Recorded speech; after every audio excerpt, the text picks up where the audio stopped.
राशि क्लास है 28 फरवरी 1967।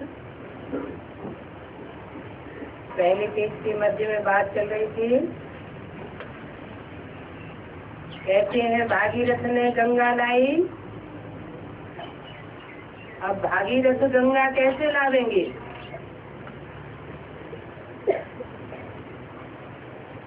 तुम तो ज्ञान गंगाएं हो, तो तुम पतित पावनी भी हो। पतितों को पावन बनाती हो।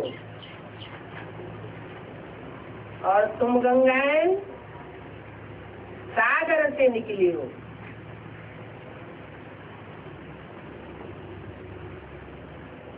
भागीरथ गंगा लाए और गंगा निकली सागर से। अब सागर सबके साथ तो बात नहीं करेंगे। करते हैं क्या?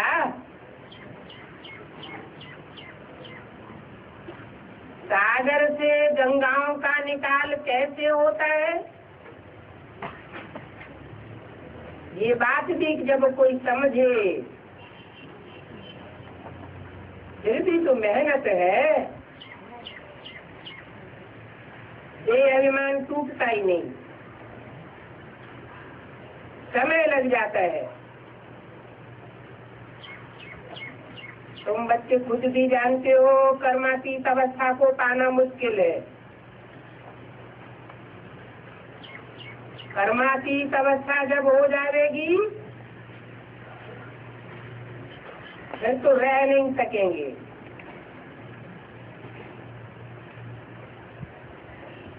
कोई भी मरे, कुछ भी हो, बुद्धि में रहेगा कि बाबा तो है ना। इस बात की चिंता, उनका तो डायरेक्शन बुद्धि में है कि कुछ भी हो जाए हमको तो एक बाबा को ही याद करना है।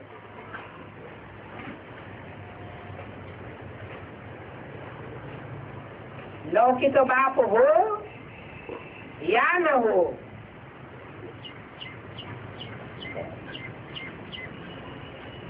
कुछ कह नहीं सकते हैं। अब पावन तो तुम ज्ञान गंगाओं को बनना है। गंगाएं पावन बने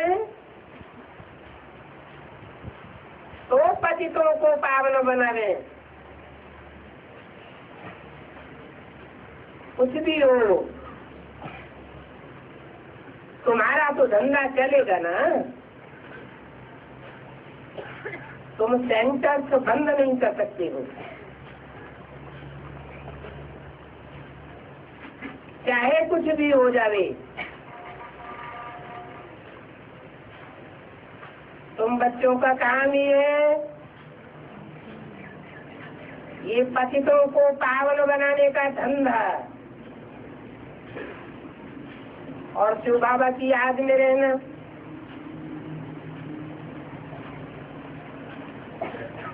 बाकी शिव बाबा का एक मुकर्रर रथ तो ब्रह्मा ही है।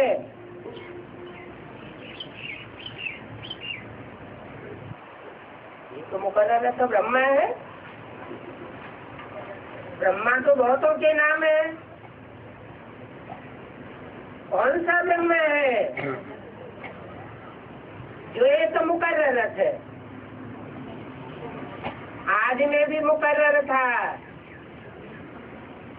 मध्य में भी मुकर्रर होता है और अंत तक मुकर्रर रहता है।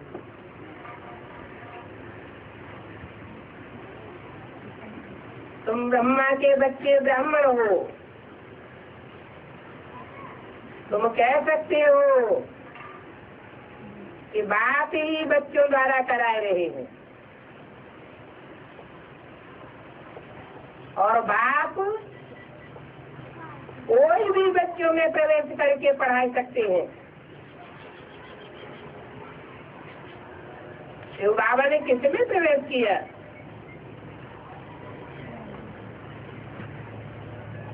शूद्र में प्रवेश किया या ब्राह्मण में प्रवेश किया?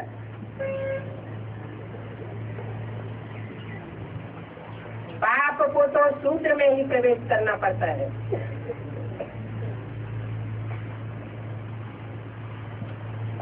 उस समय जब बाप प्रवेश करते हैं तो शूद्र वर्ण ही होता है ना। जब प्रवेश करते हैं तो नाम बदल देते हैं, एडाप्ट किया जाता है ना। तो ये बातें शास्त्रों की है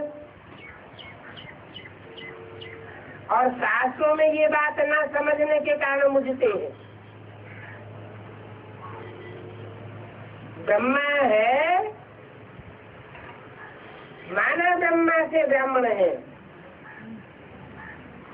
और वही ब्राह्मण बनते हैं फिर फरिश्ता। फरिश्ता जिनका फर्श की दुनिया वालों से कोई रिश्ता नहीं, मोह के बंधन खलास हो जाते हैं। जो पहले पहले ब्राह्मण बनते वही फिर पहले फरिश्ता बनते हैं। जो फरिश्ता संपूर्ण ब्राह्मण सो फरिश्ता सो देवता, तुम सात फरिश्ता बनते हो, बाद में फिर देवता बनते हो। फरिश्ता नाम भी तो होता है ना। जो भी सूक्ष्म वतनवासी होते हैं वो फरिश्ता है। जगदम्बा ब्राह्मणी है, वो जगदम्बा फिर फरिश्ता बनी है। जो फरिश्ताएं बनते हैं वो फिर देवताएं भी बनते हैं। ओम शांति। ये है 1 मार्च 1967 का प्रातः क्लास। शिव भगवान वाद, इनका नाम तो शिव नहीं है, इनका जिनमें भी प्रवेश करते हैं उनका नाम शिव नहीं है, इनका नाम ब्रह्मा है। और इन द्वारा बात करते हैं, इनके द्वारा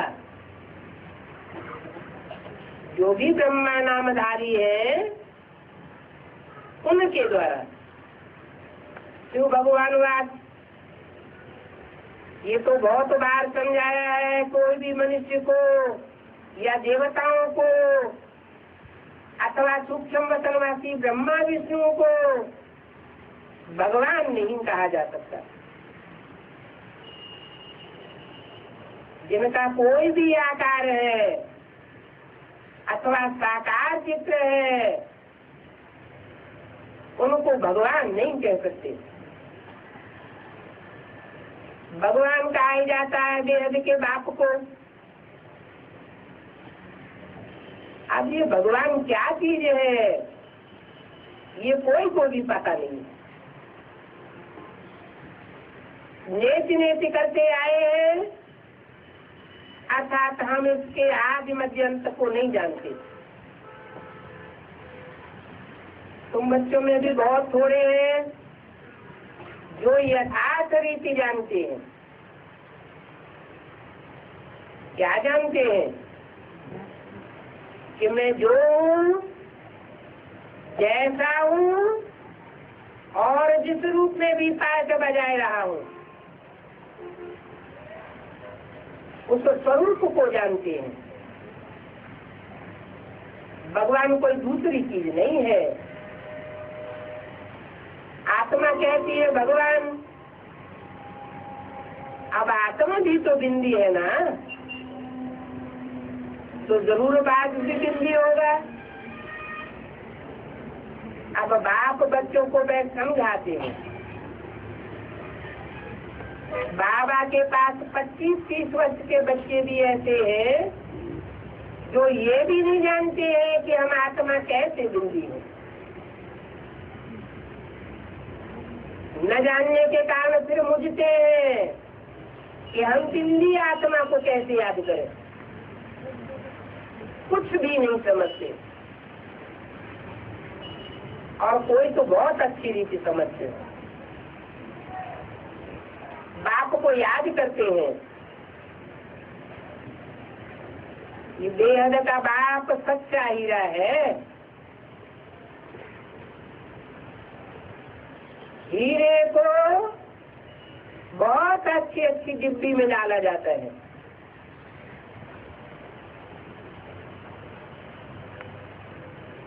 तो ये जो बाप है उनको कौन सी डिब्बी में डाला जाता है?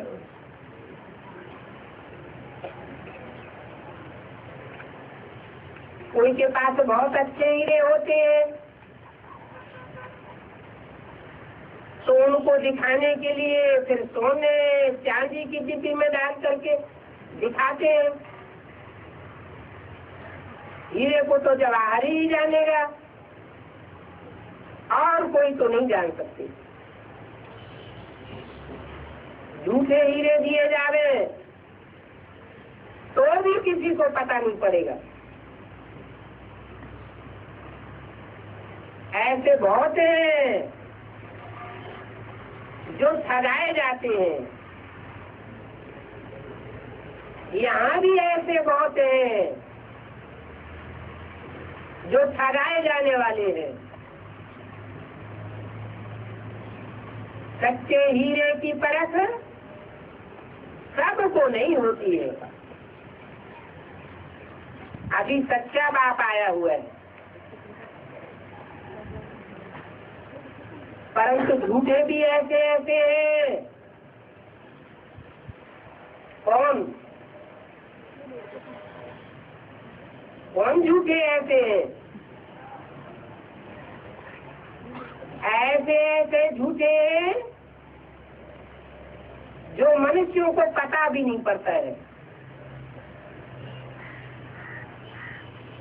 गाया भी जाता है, सत्य की बेड़ी डूबेगी नहीं, हिलेगी डुलेगी लेकिन डूब नहीं सकती। झूठ की बेड़ी हिलती भी नहीं है और सत्य की बेड़ी हिलती है डुलती है लेकिन डूब नहीं सकती। इनको कितना हिलाने की कोशिश करते हैं, इनको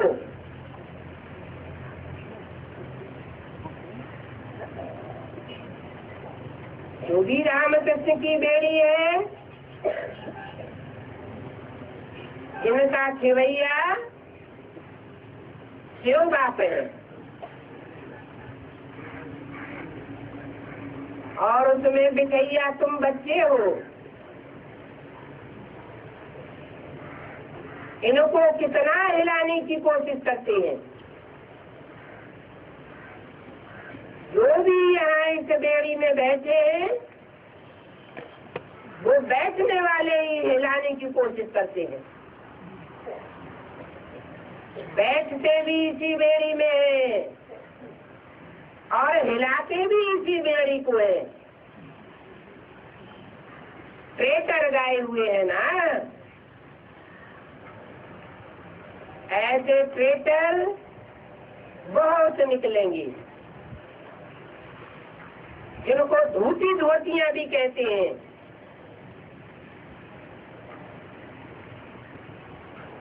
जो बोला है धोतियां ऐसे ऐसे खराब काम करती है जो झूठी बातें सुना करके दूसरों की दिल खराब कर देती है। तो अभी तुम बच्चे जानते हो कि भैया बाप आया हुआ है,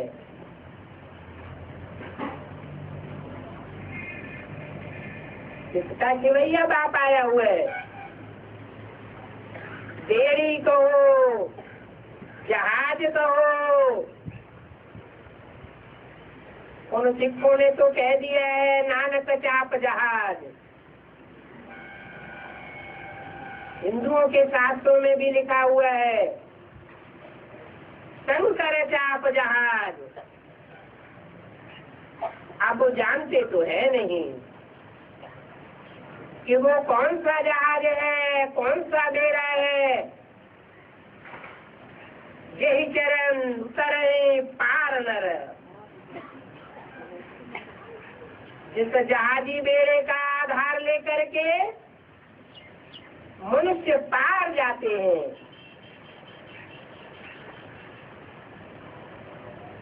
वो बागवान भी है ना। बाप ने समझाया है ये सारा ही कांटों का जंगल है। कांटों का जंगल है क्योंकि सांप पतित है।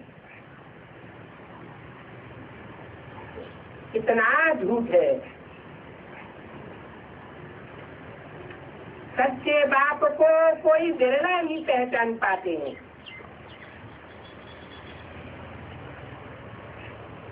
जो यहाँ रहने वाले हैं वो भी बाप को नहीं जानते। दूसरी मुरली में बोला है मेरे साथ रहने वाले मेरे को नहीं पहचान पाते, क्योंकि पूरी पहचान नहीं है। क्योंकि बाप गुप्त पाठधारी है। गुप्त में रह करके पाठ बजाता है। अब भगवान को याद तो सभी करते हैं, ये भी जानते हैं कि वो निराकार है। निराकारी स्टेज में रहते हैं, माना परमधाम में रहते हैं।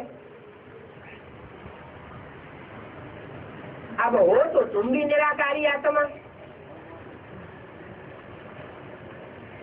अभी यहाँ साकार में बैठे बैठे भूल गए हो क्या कि हम ज्योति बिंदु आत्मा है। ये स्मृति स्थायी नहीं रहती है। साकार में रहते रहते साकार याद आ जाता है। अब तुम देही अभिमानी बनते हो।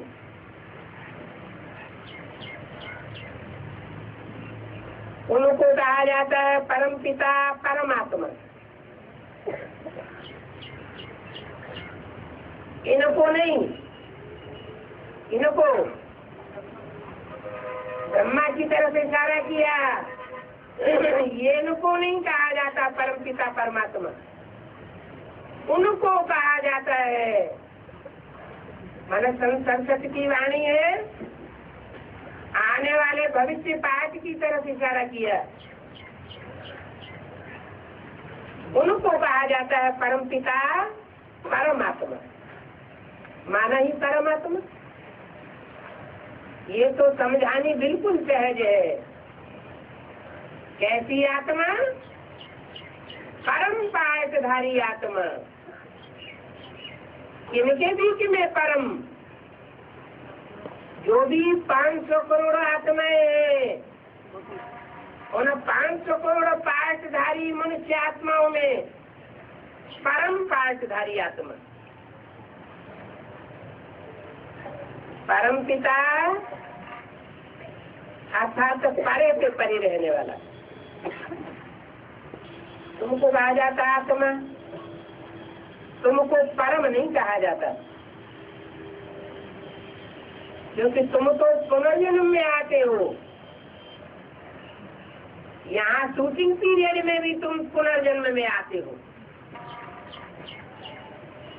घड़ी घड़ी मृत्यु होती है निश्चय रूपी, घड़ी घड़ी जन्म होता है नित्य रूपी, इसलिए जन्म मरण के चक्र में तुम आते हो। परम पिता परमात्मा पाठधारी जन्म मरण के चक्र में नहीं आता है। इन बातों को तुम्हारे सिवाय और कोई नहीं जानता। भगवान को भी सर्वव्यापी कह देते हैं। फिर भक्त भगवान को ढूंढते रहते हैं, पहाड़ों पर, तीर्थों पर, नदियों पर भी जाते हैं। समझते हैं नदियां पतित पावनी हैं, इन नदियों में स्नान करने से हम पावन बन जाएंगे। अब भक्ति मार्ग में ये भी किसी को पता नहीं पड़ता कि हमको क्या चाहिए। नदियां चाहिए, तीर्थ चाहिए, पहाड़ चाहिए, मूर्तियां चाहिए, क्या चाहिए? तो कह देते हैं हमको मोक्ष चाहिए, क्योंकि यहाँ दुख होने के कारण बहुत तंग हुए पड़े हैं।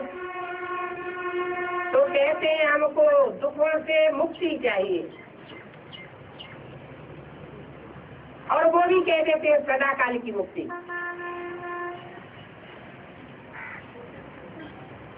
अब तुम जब सतयुग में होंगे तो वहाँ कोई मोक्ष थोड़े ही मांगेंगे, क्योंकि वहाँ तो दुख होता ही नहीं है। यहाँ अपार दुख है, तो इन अपार दुखों से मुक्ति चाहते हो। वहाँ सतयुग में भगवान को कोई बुलाते भी नहीं है, क्योंकि वहाँ कोई दुखी नहीं होते हैं। और यहाँ तो कितना बुलाते हैं, दुख होने के कारण बुलाते हैं।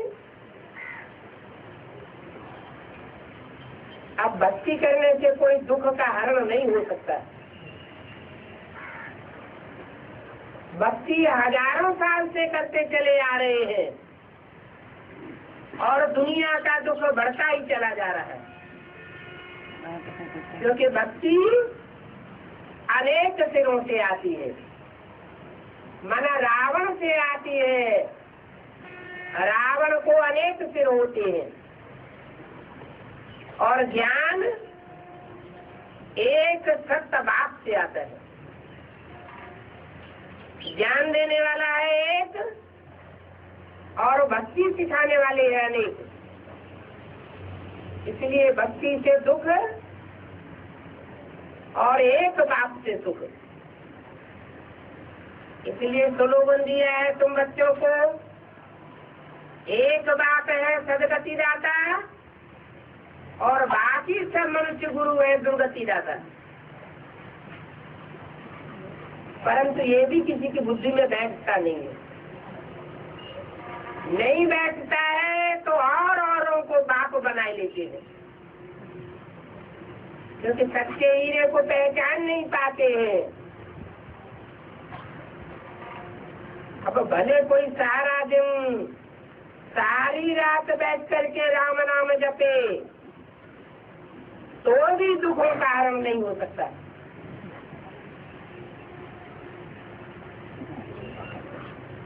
ये है ही रावण राज्य। इस रावण राज्य में दुख तो जैसे गले में बांधा हुआ है। गाते भी रहते, सुख में सिमरन सब करे, सुख में करे न कोई। इसका मतलब जरूर पहले कभी सुख था, जहाँ कोई सिमरन नहीं करते थे, कोई भगवान कोई स्मरण नहीं करते थे। अभी दुख है, सुख था सत्य युग में। सत्य युग एक सत्य बाप के द्वारा स्थापन होता है। और झूठ युग अनेक मनुष्य गुरुओं के द्वारा स्थापन होता है। झूठ के रूप है अनेक और सत्य का रूप है एक। कह देते हैं सत्संग, अब वास्तव में कोई सत्संग होते नहीं है। सत्य तो एक बाप ही है। वो बाप जब आते तब सच्चा सत्संग शुरू होता है। सत्य ज्ञान सुनाते हैं और बाकी सब झूठी बातें सुनाते हैं।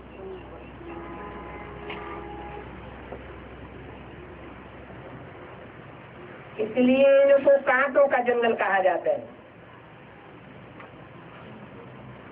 इस दुनिया में पहला नंबर है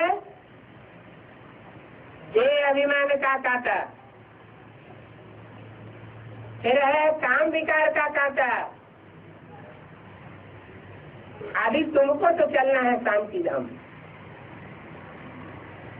जहाँ देह नहीं होगी।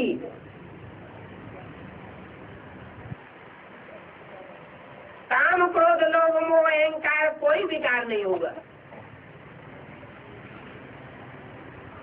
निराकारी स्टेज माना निर्विकारी स्टेज, कोई विकार नहीं होगा। तो ऐसे अपने घर को और राजधानी को याद करो। ऐसे नहीं कि सिर्फ घर को याद करने से तुम पावन बन जाएंगे, नहीं। घर के साथ साथ बाप को भी याद करना पड़ेगा। वो कहते हैं माँ में कम याद करो। अरे तो घर को याद करें या बाप को याद करें या सुखधाम को याद करें? कभी कहते हैं माँ में कम याद करो, मुझे एक को याद करो। कभी कहते हैं तीन तीन को याद करो। आखिर असलियत क्या है?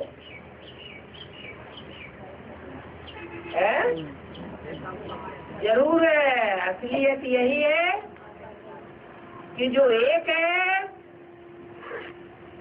जिसकी पहचान में बड़ा रोला समाया हुआ है। माया रोला डाल देती है कि वो एक हमारा धाम भी है, क्योंकि उसमें सुप्रीम सोल बाप रहता है। वो हमारा शांति धाम भी है और सुख धाम भी है। ये संगम युग में तीनों ही रूप एक में इकट्ठे हुए पड़े हैं। तो कहते हैं माँ में कम याद करो, माने कोई एक पर्सनालिटी है जिसकी स्मृति में आने से सुख का, शांति का तुरंत अनुभव होता है। पहचान होती है तो अनुभव होता है, पहचान नहीं होती है तो अनुभव नहीं हो सकता।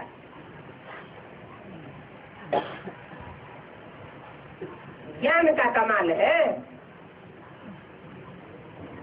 और तो कोई पतित पावन नहीं है। जिसकी स्मृति मात्र से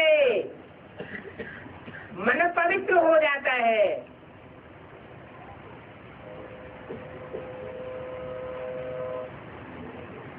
जिसके दर्शन मात्र से मन पवित्र हो जाता है, दृष्टि से वृष्टि सुधर जाती है, ऐसे पतित पावन बाप को याद करो। तुम पतित पावन बाप को ही तो कहते हो, नदियों को भी नहीं कहते, तीर्थों को भी नहीं कहते। तो बाप को याद करना पड़े। वो बाप ही कहते हैं माम एकम याद करो और कोई दूजन को याद मत करो। मुझे तुम बुलाते हो ना कि हे पतित पावन आओ, आकर के हम पतितों को पावन बनाओ। ऐसे नहीं कहते कि ब्रह्मा के तन में आओ और ज्ञान सुना के चले जाओ, ब्रह्मा को भी ले जाओ और बाद में हम पतित बनते रहेंगे। नहीं, आओ माना तुम्हारे संग के रंग में आकर के हम पतित से पावन बनेंगे। अनेकों के संग के रंग में आने से हम पावन देवता से पतित बन पड़े। अब तुम आते हो तो हम पावन बनते हैं।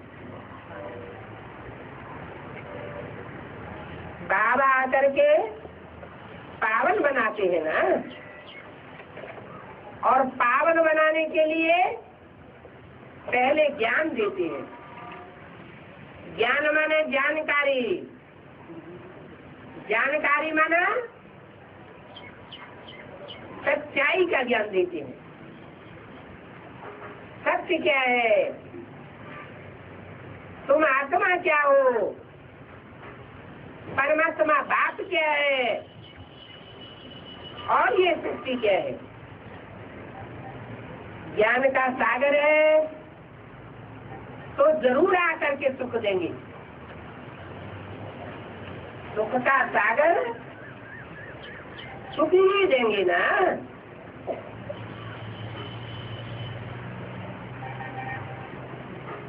पहली मार्च 1967 की वाणी का दूसरा पेज।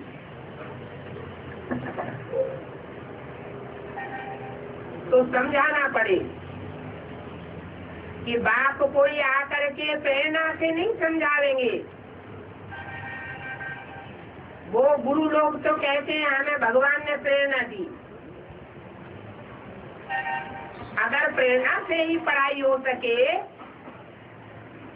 तो फिर इस सृष्टि पर आने की दरकार ही क्या है। गीता ज्ञान सुनाने की दरकार क्या है। एक तरफ शिव जयंती भी मनाते हैं और दूसरी तरफ कहते हैं नाम रूप से न्यारा है। कौन मनाते हैं शिव जयंती? दुनिया वाले शिव जयंती मनाते हैं कि ब्राह्मणों की दुनिया में मनाते हैं? दुनिया वाले तो महाशिवरात्रि मनाते हैं, शिव जयंती तो नहीं मनाते। तो किसके लिए बोला? जरूर ब्राह्मणों की दुनिया में ऐसे ब्राह्मण हैं जो मनाते रहते हैं 70वीं शिव जयंती। उनकी बुद्धि में ये बैठा हुआ है कि शिव को इस संसार में प्रत्यक्षता रूपी जन्म लिए 70 साल हो गए। अब ऐसा तो है नहीं। तो किसी तरफ कह देते हैं नाम रूप से न्यारा है। अब नाम रूप से न्यारी तो दुनिया में कोई चीज नहीं होती। जो भी चीज होगी उसका नाम भी होगा और रूप भी होगा। फिर कह देते हैं भीतर में है, भीतर में है। भीतर माने मिट्टी का ढेला। मिट्टी के ढेले को जैसे ठोकर लगती है तो थोड़ी सी ठोकर मात्र से मिट्टी का ढोला टूट जाता है।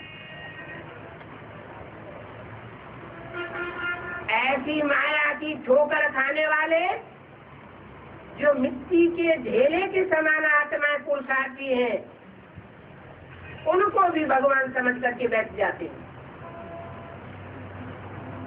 भीतर में है, भीत माना दीवाल। मानो जो ज्ञान मार्ग में दीवाल बन करके खड़े हो जाते हैं,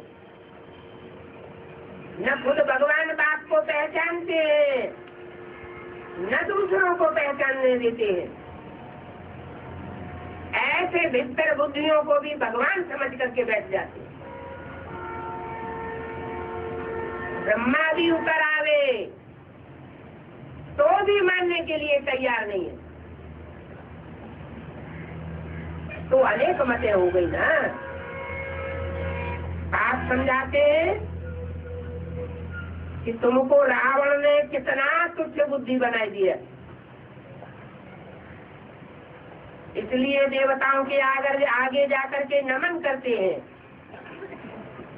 और कोई तो बड़े नास्तिक होते हैं, देवताओं को भी नहीं मानते, स्वर्ग को भी नहीं मानते, आत्मा को भी नहीं मानते, परमात्मा को भी नहीं मानते।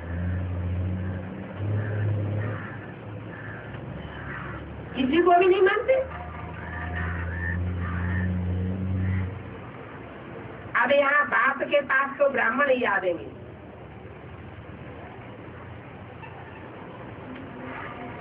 शूद्र नहीं आवेंगे, भगत नहीं आवेंगे, नास्तिक नहीं आवेंगे।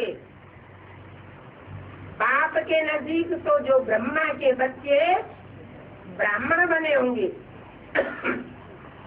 जिन्होंने बाप ब्रह्मा के द्वारा सुप्रीम सोल को पहचाना है,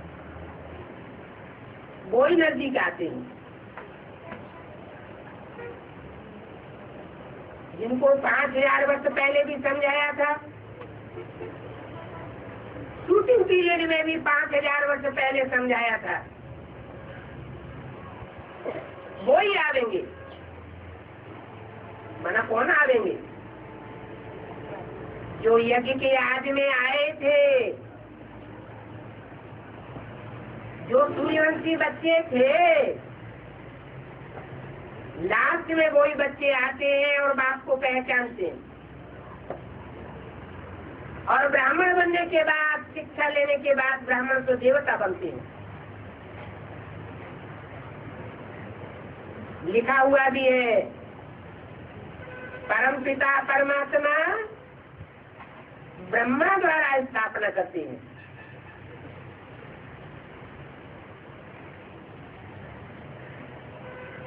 कौन से ब्रह्मा के द्वारा स्थापना करते हैं?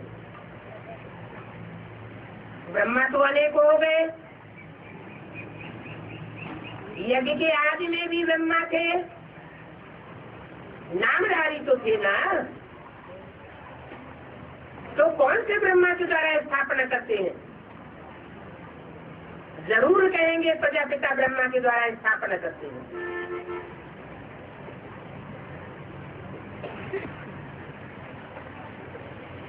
ब्रह्मादि अलौकिक ठहरा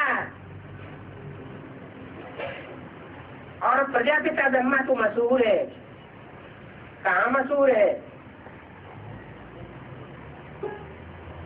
प्रजापिता ब्रह्मा शास्त्रों में मशहूर है। शास्त्रों में इसका नाम क्या दिया हुआ है? प्रजापति। ये संपन्न स्टेज का गायन है। आज की स्टेज का नाम है प्रजापिता, क्योंकि ज्ञान का बीजारोपण करता है, इसलिए पिता है। और अंत में बच्चों को नंबरवार वर्षा देता है, मुक्ति का वर्षा देता है, जीवन मुक्ति का वर्षा देता है, और बच्चों का रक्षण करता है। पासी का अर्थ होता है रक्षा करने वाला, किससे रक्षा करने वाला? गीता में लिखा है परित्राणाय साधूनाम, साधुओं की रक्षा करने के लिए आता हूँ। किससे रक्षा करने के लिए आता हूँ? जो असाधु है, सवाधु है, स्वार्थी है, संसार के भोले भाले प्राणियों को खा जाने वाले हैं, राक्षस संप्रदाय है, ऐसों से रक्षा करने के लिए आता है। इसलिए रक्षा करने के आधार पर उसका नाम प्रजापिता से बदल करके प्रजापति पड़ जाता है। पति माना ही रक्षा करने वाला।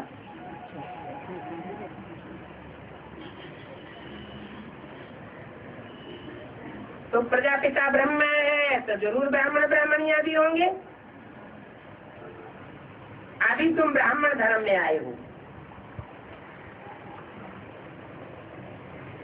सूत्र धर्म से तुम निकल आए हो,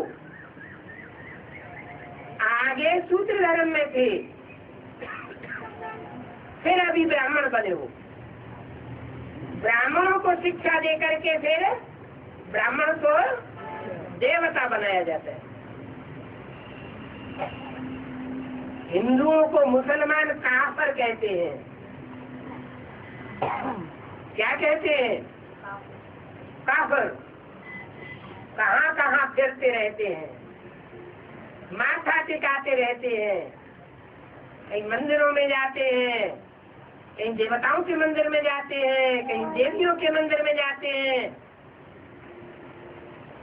तीर्थों में ठिकानों में कहाँ कहाँ माथा टिकाते रहते हैं। ये हिंदुओं का जैसे कोई अपना धर्म ही नहीं होता। हिस्ट्री कहती है कि हिंदू कहीं मुसलमान धर्म में चले गए, कहीं क्रिश्चियन धर्म में चले गए, कहीं हिंदू बौद्ध बन गए, अलग अलग धर्मों में कन्वर्ट होती रहती। माने उन्हें अपने धर्म का पता ही नहीं है, कहाँ कहाँ फिरते रहते हैं, इसलिए उनका नाम काफर दे दिया है। भटकते हैं क्योंकि अपने धर्म को नहीं जानते, अपने धर्म पिता को नहीं जानते, अपनी असलियत को नहीं पहचानते। कब किसी को मानेंगे और कब किसी को मानेंगे। बहुत उसके पास जाते रहेंगे। ये शूटिंग भी कहाँ होती है?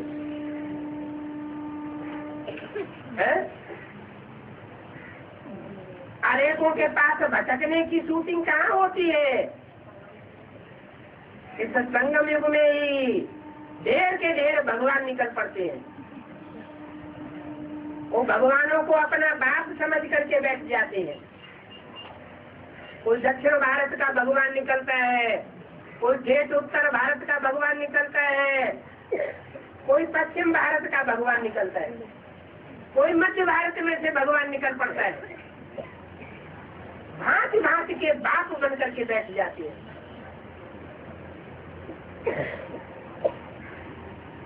जो अपने धर्म के पक्के होते हैं, विदेशी और विधर्मी, वो कब दूसरे धर्म में कन्वर्ट नहीं होंगे। यहाँ भी जो पूरे 84 जन्म लेने वाले होंगे, सूर्यवंशी घराने के होंगे, वो कब एक बाप को छोड़ करके दूसरों की चरण में नहीं जाएंगे।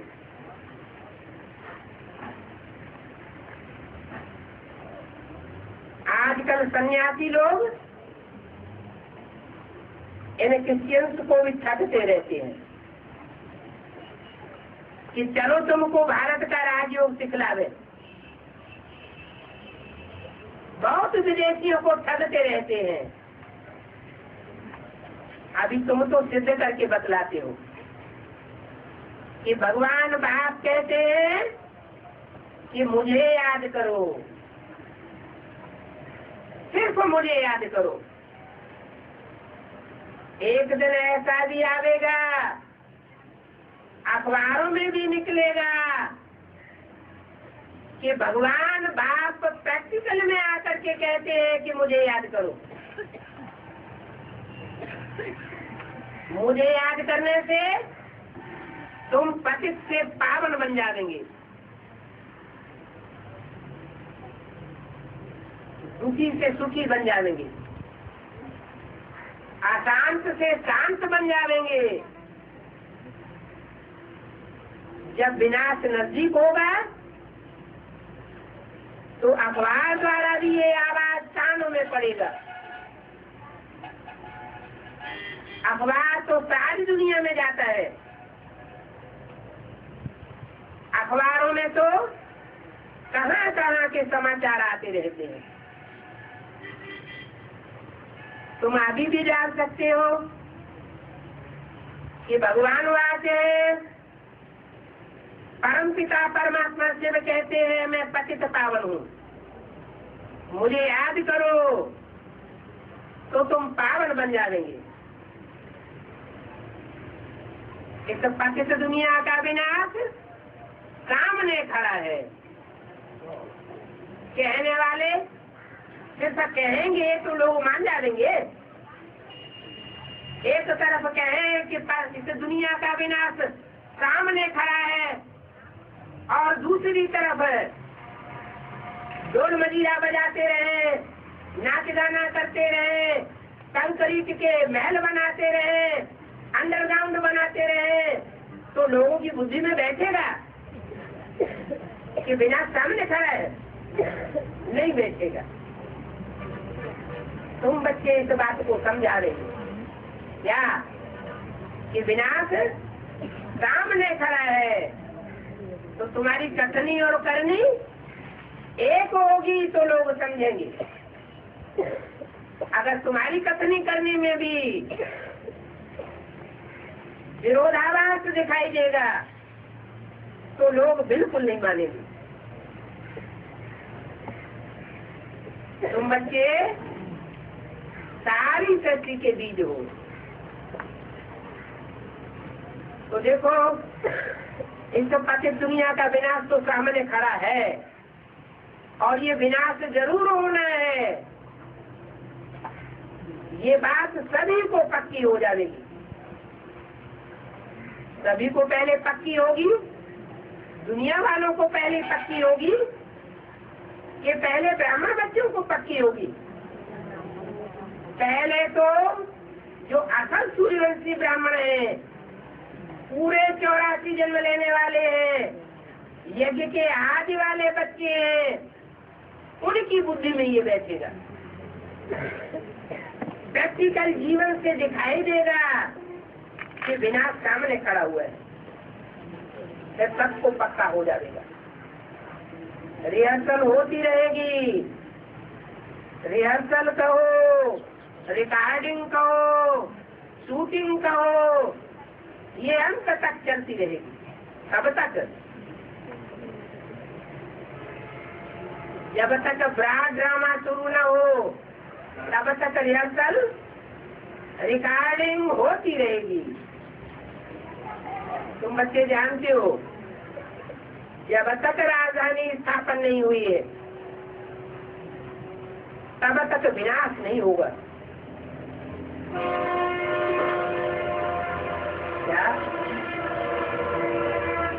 जितनी जितनी राजधानी स्थापन होती जाएगी उतना उतना विनाश होता जाएगा। अगर एक की बुद्धि में राजधानी पक्की स्थापन हो गई, नई दुनिया का नक्शा बिल्कुल फिट बैठ गया बुद्धि में, तो वो एक की दृष्टि के आधार पर इस पुरानी सृष्टि का जैसे विनाश हुआ पड़ा है, आंख मुए मर गई दुनिया, वो किसी की परवाह नहीं करेंगे। ये आपके एक आदि जरूर होनी है। ये आपके पहले स्थूल रूप में होंगी, आपके का स्थूल रूप सामने आवेगा, या पहले बुद्ध रूपी धरणी ब्राह्मणों की ये लेगी। पहले ब्राह्मणों की बुद्ध रूपी धरणी ही लेगी, और जो भी बड़े बड़े ब्राह्मणों के संगठन बने पड़े हैं, संगठन रूपी किले महल मानिया बने पड़े हैं, अनेक मंजिल के महल बने पड़े हैं, एक के ऊपर एक महल बैठे हुए हैं संगठन के रूप में, वो सब धराशायी हो जाएंगे। एक तरफ बम गिरेंगे, पहले स्थूल बम गिरेंगे या पहले ज्ञान के बम गिरेंगे? पहले ज्ञान के बम गिरेंगे। दूसरी तरफ नेचुरल कैलेमिटीज भी आएगी। अर्थक्वेक होगा, बाढ़ आवेगी, वो तो स्थूल पानी की स्थूल बाढ़ होती है। ये ज्ञान जल का भी फैलाव है। जब ज्ञान जल का फैलाव आवेगा तो उसमें देवान की धूल की मिट्टी मिली हुई होगी। अनेक धर्म संप्रदाय वाले अपनी अपनी निश्चय ज्ञान में करके ज्ञान का फैलाव लाने के निमित्त बन जाएंगे। ये नदियां बहुत बोड़ कर देवेंगी, क्योंकि देह अभिमानी की मिट्टी से भरी पूरी होंगी। ज्ञान सागर में जब नदी मिलेगी तो शुद्ध हो जाएगी। कचरा सारा शान सागर में मिल जाएगा, और कचरा मिल जाने के बाद जो नदियां सागर से मिलेंगी वो नदियां नाला नहीं कही जाएंगी, पतित पावनी नदियां कही जाएंगी, क्योंकि पतित पावन बाप के कार्य में सहयोगी बनेगी। विधर्मियों के संपर्क में आती है, संसर्ग में आती है, तो पतितों को पावन नहीं बनाती और ही पतित बनाए देती है। और भगवान बाप ज्ञान सागर के संपर्क में आवेंगी तो गंगा पतितों को पावन बनाने वाली बन जाती है। उन्होंने तो दिल में बनाई हुई है, राम तेरी गंगा मैली। उनको पता ही नहीं है कि गंगा कब मैली होती है, किनके संपर्क में आने से गंगा मैली होती है, और कब भगवान बाप के संपर्क में आने से गंगा उजली होती है। भगवान बाप उस गंगा को अपने सर पर धारण करते हैं। वो बहुत सर्वसेवल बच्चा होता है, बाप की दुकान को संभालने वाला होता है, तो सारा आंखों पर रखा जाता है। तो अभी बाप कहते हैं ये विनाश सामने खड़ा हुआ है, अन्न का एक दाना भी नहीं मिलेगा। बेहद में अन्न किसे कहा जाता है? ज्ञान जल है, पेय है, और अन्न है याद। याद का भोजन कहो, अन्न कहो। एक है शुद्ध याद, एक बाप दूसरा न कोई, और दूसरी है विचारी याद, अनेकों की याद। तो जो अनेकों की याद आती है वो जैसे खाद पड़ी हुई है। आज की धरणी में जैसे खाद पड़ती है तो धरणी बर्बाद होती जाती है, विचारणी बनती जाती है, और अन्न में दोष पैदा हो जाता है, अनेक प्रकार की बीमारियां पैदा हो जाती हैं। एक बाप की याद ऐसी है जो सारी बीमारियों को खलास कर देगी।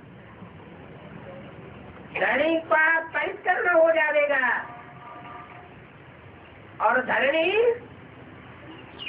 शुद्ध अनाज देगी, तन भी शुद्ध बनेगा और मन भी शुद्ध बनेगा। मन के अंदर जो भी वाइब्रेशन चलेंगे, जो भी संकल्प चलेंगे, वो सब संकल्प चलेंगे।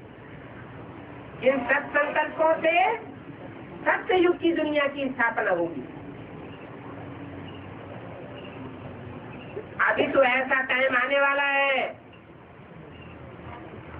कि जो असली अन्न देने वाला बाप है वो बिल्कुल गुप्त हो जाएगा। जिस बाप की दृष्टि से सृष्टि सुधरती है,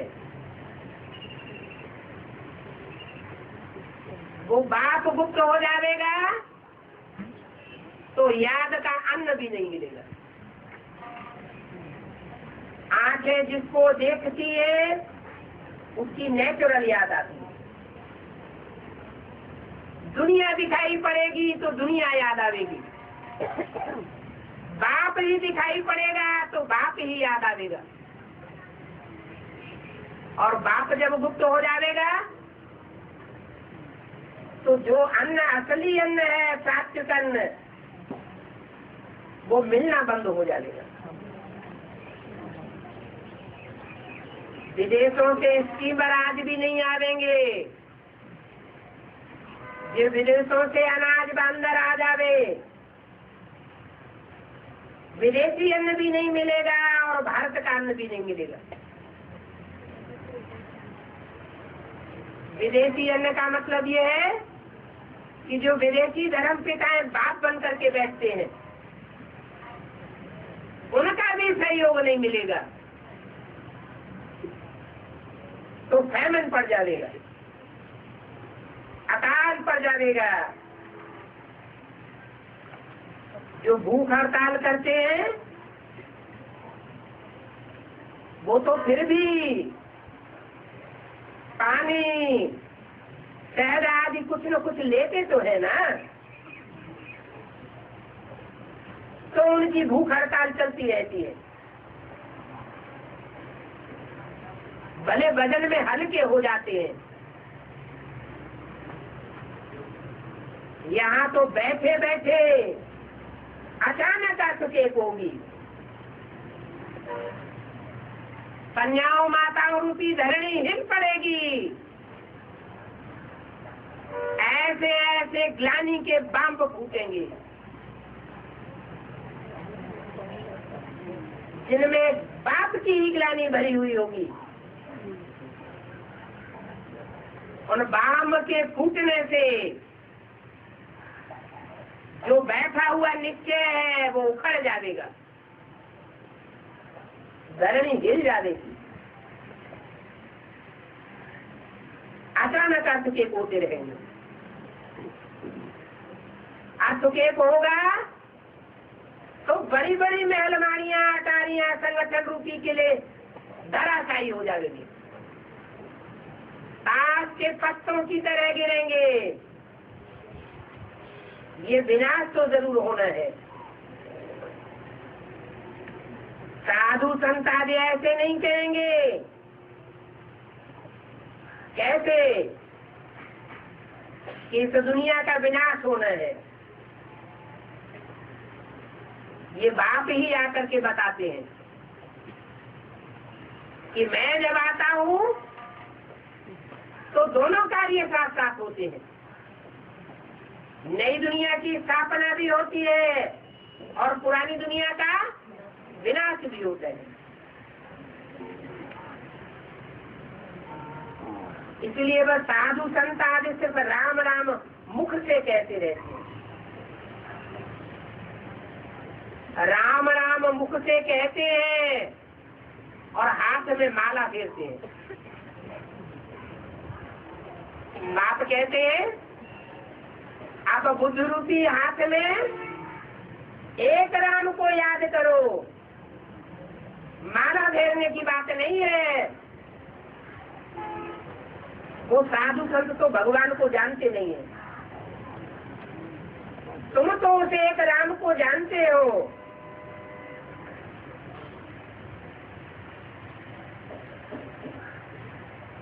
जो भगवान है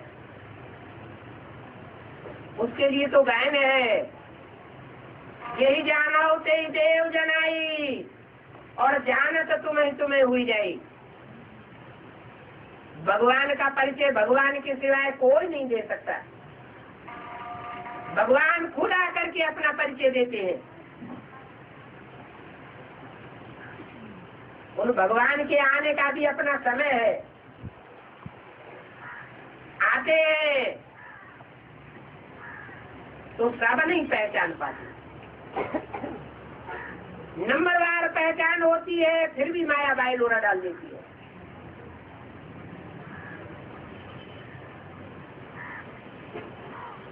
इस बूढ़े तन में आकर के सारी सृष्टि के आदि मध्य अंत का नाली सुनाते हैं। अभी तुम बच्चे जानते हो कि अभी सबको वापस जाना है। इस बात में तो सबको खुश होना चाहिए कि हम इस जंजाल की दुनिया को छोड़ करके शांति की दुनिया में वापस जाते हैं। मनुष्य शांति चाहते हैं ना, परंतु शांति देवा कौन है ये नहीं जानते। पहले शांति धाम, बाद में सुख धाम, और बाद में दुख धाम। कौन सा धाम पहले तैयार होता है? पहले शांति धाम। सारी दुनिया शांति का अनुभव करेगी तो शांति धाम जो बनेगा, उस शांति धाम का अधिष्ठाता भी तो कोई होगा ना। 3 पुरियां भी बनाई है, शंकरपुरी, विष्णुपुरी, ब्रह्मापुरी। ब्रह्मापुरी दुखधाम की ओर है, माना दुखधाम का अधिष्ठाता। विष्णुपुरी सुखधाम का अधिष्ठाता है, और शंकरपुरी में शांति धाम का अधिष्ठाता शांति देवा बैठा हुआ है। जब तक शांति न मिले तब तक सुख की कोई वैल्यू नहीं होगी। पहले शांति दाता बाप से शांति लेनी पड़े तो हम सब अभी शांति धाम जाते हैं। अच्छा, ओम शांति।